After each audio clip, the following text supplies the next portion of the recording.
Fiddler on the Roof is a musical with music by Jerry Bock, lyrics by Sheldon Harnick, and book by Joseph Stein, set in the Pale of Imperial Russia in 1905.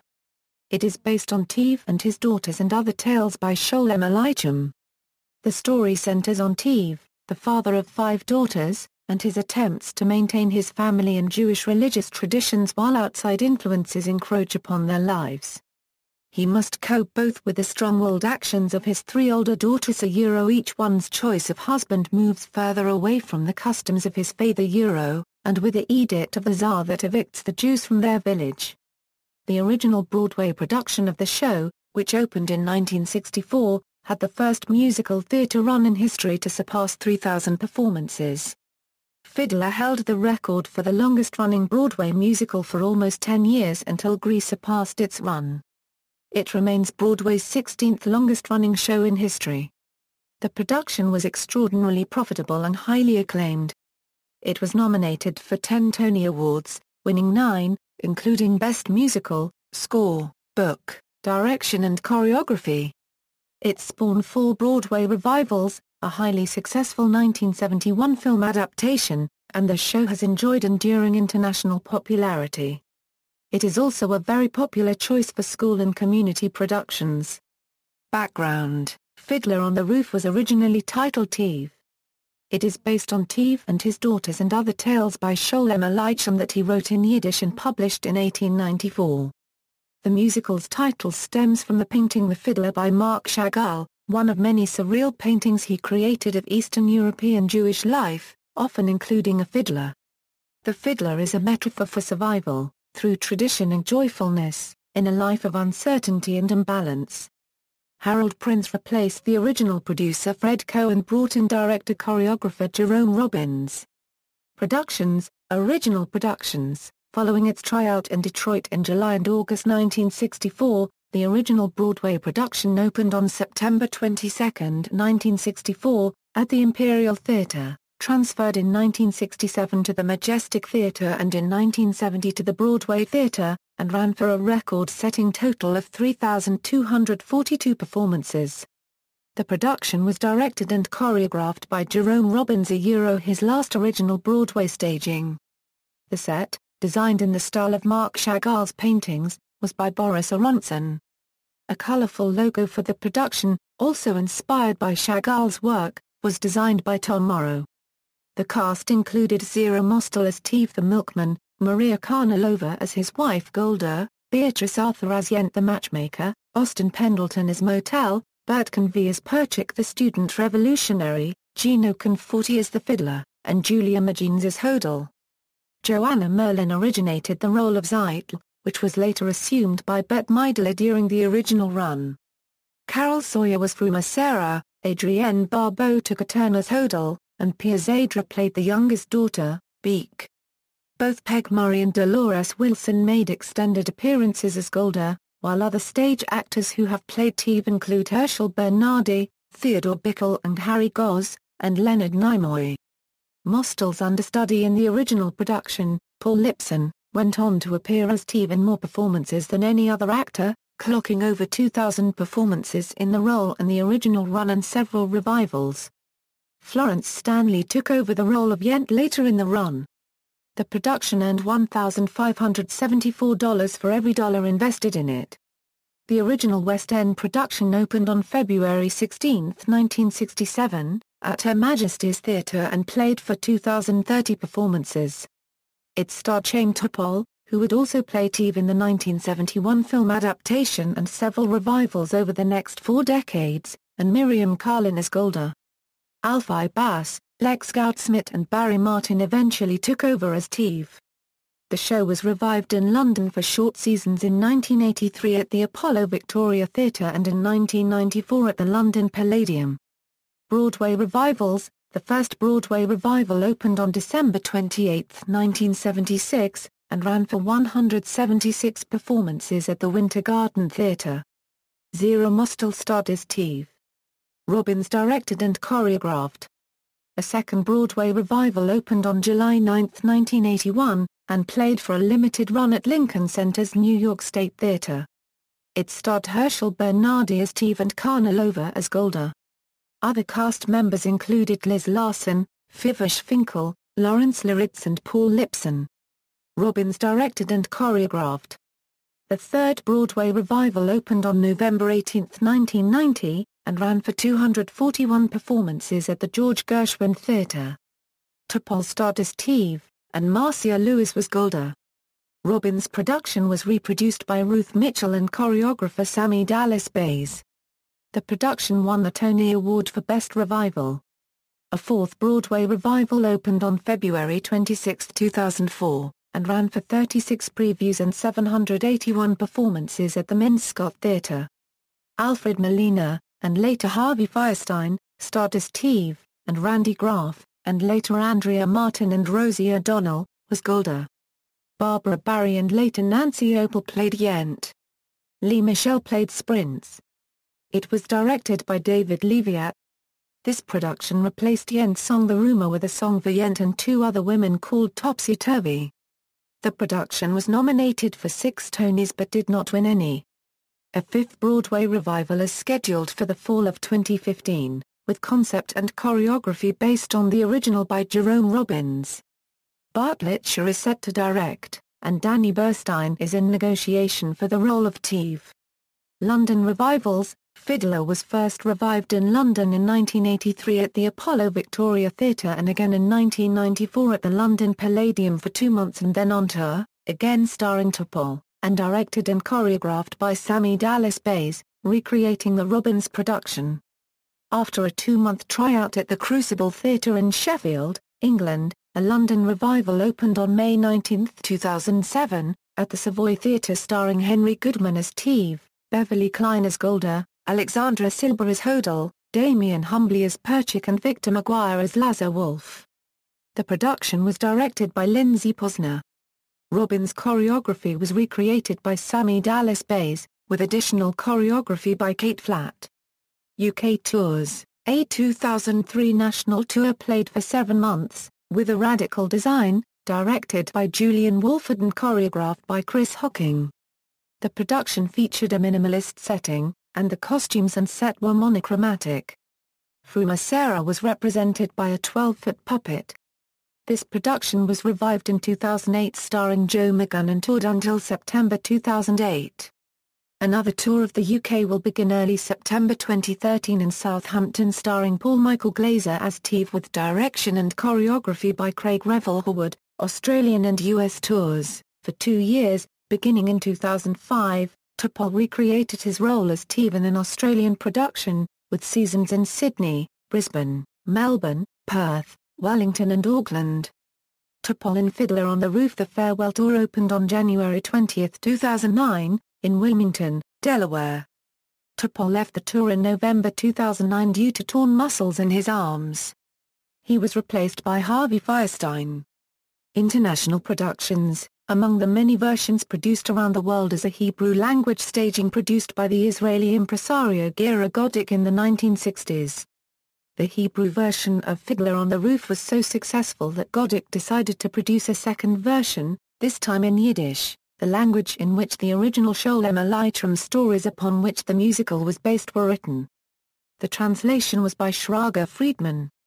Un Violinista sobre el Tejado was produced in Spanish at Panama's National Theatre of Panama from October 11 to 15, 2012, starring Aaron Zebed as Teve. Un Violon sur le Taux registered trademark T was produced in French at Paris's Centre Marigny from November 1969 to May 1970, resuming from September to January 1971 with Ivan Rebroff as Teve and Maria Murano as Golda. Another adaptation was produced in 2005. The Stratford Shakespeare Festival produced the musical from April to October 2013 at the Festival Theatre, directed and choreographed by Donna Fior. It starred Scott Wentworth as Teve. Synopsis: Act I. Teve, a poor Jewish milkman with 5 daughters, explains the customs of the Jews in the Russian shtetl of Anateva in 1905, where their lives are as precarious as the perch of a fiddler on a roof. At Teve's home, everyone is busy preparing for the Sabbath meal. His sharp-tongued wife, Golda, orders their daughters, Zeidl, Hodel, Chava, Sprints and Beek, about their tasks. Yent, The village matchmaker, arrives to tell Golda that Lazar Wolf, the wealthy butcher, a widower older than Teve, wants to wed Zeitl, the eldest daughter. The next two daughters, Hodel and Chava, are excited about Jent's visit, but Zeitl is unenthusiastic. A girl from a poor family must take whatever husband Jent brings, but Zeitl wants to marry her childhood friend, Motel the tailor. Teve is delivering milk, pulling the cart himself, as his horse is lame. He asks God, "Whom would it hurt if I were a rich man?" Avram, the bookseller, has news from the outside world about pogroms and expulsions. A stranger, Perchik, hears their conversation and scolds them for doing nothing more than talk. The men dismiss Perchik as a radical, but Teve invites him home for the Sabbath meal and offers him food and a room in exchange for tutoring his two youngest daughters. Golda tells Teve to meet Lazar after the Sabbath but does not tell him why, knowing that Teve does not like Lazar. Zeitl is afraid that Jent will find her a husband before Motel asks Teve for her hand. But Motel resists, he is afraid of Teve's temper, and tradition says that a matchmaker arranges marriages. Motel is also very poor and is saving up to buy a sewing machine before he approaches Teve, to show that he can support a wife. The family gathers for the Sabbath prayer. After the Sabbath, Teve meets Lazar at Mordshaw's Inn, assuming mistakenly that Lazar wants to buy his cow. Once the misunderstanding is cleared up, Teve agrees to let Lazar marry Zeitl with a rich butcher, his daughter will never want for anything. All join in the celebration of Lazar's good fortune. Even the Russian youths at the inn join in the celebration and show off their dancing skills. Outside the inn, Teve happens upon the Russian constable, who has jurisdiction over the Jews in the town. The constable warns him that there is going to be a little unofficial demonstration in the coming weeks. The constable has sympathy for the Jewish community but is powerless to prevent the violence. The next morning, after Perchik's lessons with her young sisters, Teve's second daughter Hodel mocks Perchik's Marxist interpretation of a Bible story. He, in turn, criticizes her for hanging on to the old traditions of Judaism, noting that the world is changing. To illustrate this, he dances with her, defying the prohibition against opposite sexes dancing together. The two begin to fall in love. Later, a hungover Teve announces that he has agreed that Zeitl will marry Lazar Wolf. Golda is overjoyed, but Zeitl is devastated and begs Teve not to force her. Motel arrives and tells Teve that he is the perfect match for Zeitl and that he and Zeitl gave each other a pledge to marry. He promises that Zeitl will not starve as his wife. Teve is stunned and outraged at this breach of tradition, but impressed at the timid tailor's display of backbone. After some soul-searching, Teve agrees to let them marry, but he worries about how to break the news to Golda. An overjoyed Motel celebrates with Zeitl. In bed with Golda, Teve pretends to be waking from a nightmare. Golda offers to interpret his dream, and Teve describes it. Golda's grandmother Zeitl returns from the grave to bless the marriage of her namesake, but to Motel, not to Lazar Wolf. Lazar's formidable late wife, Fruma Sarah, rises from her grave to warn, in graphic terms, of severe retribution if Zeitl marries Lazar. The superstitious Golda is terrified, and she quickly counsels that Zeitl must marry Motel. While returning from town, Teve's third daughter, the bookish Chava, is teased and intimidated by some Russian youths, but one of them, Fyodka, protects her, dismissing the others. He offers Chava the loan of a book, and a secret relationship begins. The wedding day of Zeitl and Motel arrives, and all the Jews join the ceremony and the celebration. Lazar gives a fine gift, but an argument arises with Teve over the broken agreement. Perchik ends the tiff by breaking another tradition. He crosses the barrier between the men and women to dance with Teve's daughter Hodel. The celebration ends abruptly when a group of Russians rides into the village to perform the demonstration. They disrupt the party, damaging the wedding gifts and wounding Perchik, who attempts to fight back, and wreak more destruction in the village. Teve instructs his family to clean up the mess. Act 2. Months later, Perchik tells Hodel he must return to Kiev to work for the revolution. He proposes marriage, admitting that he loves her, and says that he will send for her. She agrees. They tell Teve that they are engaged, and he is appalled that they are flouting tradition by making their own match, especially as Perchik is leaving. When he forbids the marriage, Perchik and Hodel inform him that they do not seek his permission, only his blessing. After more soul-searching, Teve relents. The world is changing, and he must change with it. He informs the young couple that he gives them his blessing and his permission. Teve explains these events to an astonished Golda. "Love," he says, "it's the new style." Teve asks Golda, despite their own arranged marriage, "Do you love me?" After dismissing Teve's question as foolish, she eventually admits that, after 25 years of living and struggling together and raising 5 daughters, she does. Meanwhile, Jent tells Zeitel that she saw Cheva with Fiedka. News spreads quickly in Anateva that Perchik has been arrested and exiled to Siberia, and Hodel is determined to join him there. At the railway station, she explains to her father that her home is with her beloved, wherever he may be, although she will always love her family. Time passes. Motel has purchased a used sewing machine, and he and Zeitel have had a baby. Cheva finally gathers the courage to ask Teve to allow her marriage to Fiedka. Again Teve reaches deep into his soul, but marriage outside the Jewish faith is a line he will not cross. He forbids Cheva to speak to Fiedka again. When Golda brings news that Cheva has eloped with Fiedka, Teve wonders where he went wrong. Cheva returns and tries to reason with him, but he refuses to speak to her and tells the rest of the family to consider her dead. Meanwhile, rumors are spreading of the Russians expelling Jews from their villages. While the villagers are gathered, the constable arrives to tell everyone that they have 3 days to pack up and leave the town. In shock, they reminisce about Anateva, and how hard it will be to leave what has been their home for so long. As the Jews leave Anateva, Cheva and Fiedka stop to tell her family that they are also leaving for Krakow, unwilling to remain among the people who could do such things to others. Teve still will not talk to her, but when Zeitel says goodbye to Cheva, Teve prompts her to add "God be with you." Motel and Zeitel go to Poland as well but will join the rest of the family when they have saved up enough money. As a Teve, Golda and his 2 youngest daughters leave the village for America, the fiddler begins to play. Teve beckons with a nod, and the fiddler follows them out of the village. Musical numbers.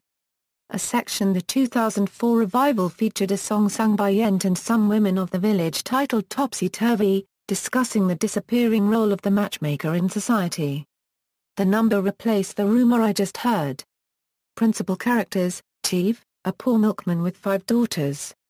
Devout and a firm believer in the traditions of his faith. Finds many of his convictions tested by the actions of his 3 oldest daughters. Golda, Teve's sharp-tongued wife. Respects his status as head of the family, but has a mind of her own. Zeitel, their oldest daughter, about 19. Loves Motel, and wants to marry him even though he's poor. Hodel, their daughter, about 17. Has her father's wit and her mother's sharp tongue. Falls in love with Perchik. Cheva, their daughter, about 15. Enjoys reading, something that Golda doesn't understand. Falls in love with Fiedka.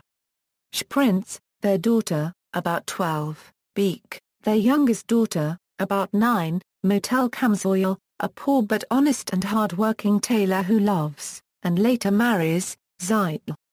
Perchik, a student and determined Bolshevik revolutionary who is exiled to Siberia. Falls in love with Hodel. Fiedka, a young Christian man, understanding and good-hearted. Attracted to Cheva because he shares her passion for reading. Lazar Wolf, a wealthy butcher. Married to Fruma Sarah, widowed. Attempts to arrange a match with Zeitel.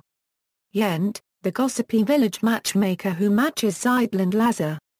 Fruma Sarah, Lazar Wolf's dead wife, who rises from the grave in Teve's nightmare. Grandma Zeitel, Golda's dead grandmother, also featured in the nightmare. Mordor, the innkeeper. Rabbi, the village rabbi. Constable, the head of the Russian authority in Anateva. Film adaptation. A film version was released in 1971, directed and produced by Norman G. Wyson, and Joseph Stein adapted his own book for the script of the film. The casting of Chaim Topol over Zero Mostel for the role of Teve caused controversy at first. the film received an overwhelmingly positive reaction from film critics, audiences and fans of the musical. It became the highest-grossing film of 1971. Fiddler received 8 Oscar nominations, including Best Picture, Best Director for G. Bison, Best Actor in a Leading Role for Topol, and Best Actor in a Supporting Role for Leonard Frey. It eventually won 3, including Best Score Adaptation for arranger conductor John Williams. Cultural influence. The musical's popularity has led to numerous references in popular media and elsewhere. The show or its songs have been parodied and covered widely. Parodies relating to the show have included Antenna on the Roof, which speculated about the lives of Teaves' descendants living in an assimilated 1970s suburban America. The H.P. Lovecraft Historical Society published a musical theater and album parody of Fiddler on the Roof called A Shoggoth on the Roof, which incorporates the works of H.P. Lovecraft. In the film Mrs. Doubtfire, Robin Williams parodies Matchmaker. References to the musical on television have included a 2005 episode of Gilmore Girls titled Jews and Chinese Food, involving a production of the musical. A skit by the Electric Company about a village fiddler with a fear of heights, so he is deemed Fiddler on the Chair. In the Family Guy episode, When You Wish Upon a Weinstein, William Shatner is depicted as playing Teaves in a scene from Fiddler. The second episode of Muppets Tonight, in 1996, featured Garth Brooks doing a piece of If I Were a Rich Man in which he kicks several chickens off the roof. The Rosie Show, a 1996 episode of The Nanny, parodied the dream scene, when Mr. Sheffield fakes a dream to convince Fran not to be a regular on a TV show. A 2011 episode of NBC's Community, entitled Competitive Wine Tasting, included a parody of Fiddler titled, Fiddler, Please. With an all-black cast dressed in Fiddler on the Roof costumes singing It's Hard to Be Jewish in Russia, Yo! Shabbat.org kicked off their 2008 To Life telethon with a pastiche of the fiddle solo and bottle dance from the musical called Telethon. Rather than tradition. Broadway references have included Spamalot, where a Grail dance ends up the bottle dance in Fiddler's wedding scene. The producers includes a musical number in the style of Jerry Bock that features an actual fiddler on a roof. Also in 2001, Chicago's Improv Olympic produced a well-received parody, The Roof is on Fiddler, that used most of the original book of the musical but replaced the songs with 1980s pop songs. The original Broadway cast of the musical Avenue Q and the Broadway 2004 revival cast of Fiddler on the Roof collaborated for a Broadway Cares Equity Fights AIDS benefit and produced an approximately 10-minute-long show, Avenue Jew, that incorporated characters from both shows, including puppets. Covers. Songs from the musical have been covered by notable artists. For example, in 1964, jazz saxophonist Cannonball Adderley recorded the album Fiddler on the Roof, which featured jazz arrangements of 8 songs from the musical. AllMusic awarded the album 4 stars and states Cannonball plays near his peak. This is certainly the finest album by this particular sextet. In 1999, Knitting Factory Records released Knitting on the Roof, a compilation CD featuring covers of Fiddler songs by alternative bands such as The Residents, Negativland, and The Magnetic Fields. Indie rock band Bright Eyes recorded an adaptation of Sunrise, Sunset on their 2000 album Fevers and Mirrors. AllMusic gave the album a favorable review, and the online music magazine Pitchfork Media ranked it at number 170 on their list of top 200 albums of the 2000s. In 2005, Melbourne punk band Yidcore released a reworking of the entire show called Fiddling on Ya Roof. Gwen Stefani and Eve covered If I Were a Rich Man as Rich Girl for Stefani's 2004 debut solo album Love. Angel. Music. Baby. In 2004. The song was inspired by the 1993 British Louchy Lou and Mitchie One Ragga version of the same name. Stefani's version reached number 7 on the Billboard Hot 100 chart, where it remained for over 6 months. It was certified gold by the RIAA and nominated for a Grammy Award for Best Rap Sung Collaboration. It was also covered in 2008 and 2009 by the Capitol Steps, poking fun at Illinois politics, especially then-Governor Rod Blagojevich. the Santa Clara Vanguard Drum and Bugle Corps performs the bottle dance from Fiddler as a recurring trademark, including at the Drum Corps International World Championships. Other versions, the song Sunrise, Sunset, is often played at weddings, and in 2011 Sheldon Harnick wrote 2 versions of the song, suitable for same-sex weddings, with minor word changes. For example, for male couples, changes include, "When did they grow to be so handsome?" Awards. Fiddler's original Broadway production in 1964 was nominated for 10 Tony Awards, winning 9, including Best Musical, Score, and Book, and Robbins won for Best Direction and Choreography. Mostel and Karnalova won as Best Leading Actor and Actress. In 1972, the show won a special Tony on becoming the longest-running musical in Broadway history. Its revivals have also been honored. At the 1981 Tony Awards, Bernardi was nominated as Best Actor. 10 years later, the 1991 revival won for Best Revival, and Topol was nominated as Best Actor. The 2004 revival was nominated for 6 Tony Awards and 3 Drama Desk Awards but won none. The 2007 West End revival was nominated for Olivier Awards for Best Revival, and Goodman was nominated as Best Actor. References. Bibliography, Altman, Richard. The Making of a Musical, Fiddler on the Roof. Crown Publishers. Cantor, Michael. Lawrence Maslin. Broadway, The American Musical. New York, New York, Bullfinch Press. ISBN A0-8212-2905-2. Rich, Frank. The Theatre Art of Boris Aronson, not via ISBN 0-394-52913-8, Playbill article about the original Broadway production, Whitfield, Stephen J. Fiddling with Sholem Aleichem, A History of Fiddler on the Roof. Key Texts in American Jewish Culture. New Brunswick, New Jersey, Rutgers University Press. ISBN A0-8135-3221-3. External links, Fiddler on the Roof at the Internet Broadway Database, Fiddler on the Roof Jr. at the Music Theatre International website, Broadway TV article noting that most unregistered trademark script is held at the New York Library of the Performing Arts, Fiddler on the Roof at OVRTUR, YouTube video, Sunrise, Sunset, from the Japanese stage production. Longest-running plays on Broadway, Off-Broadway, London, Toronto, Melbourne, Paris, Vienna, and Berlin. List of longest-running Broadway productions from Playbill.com.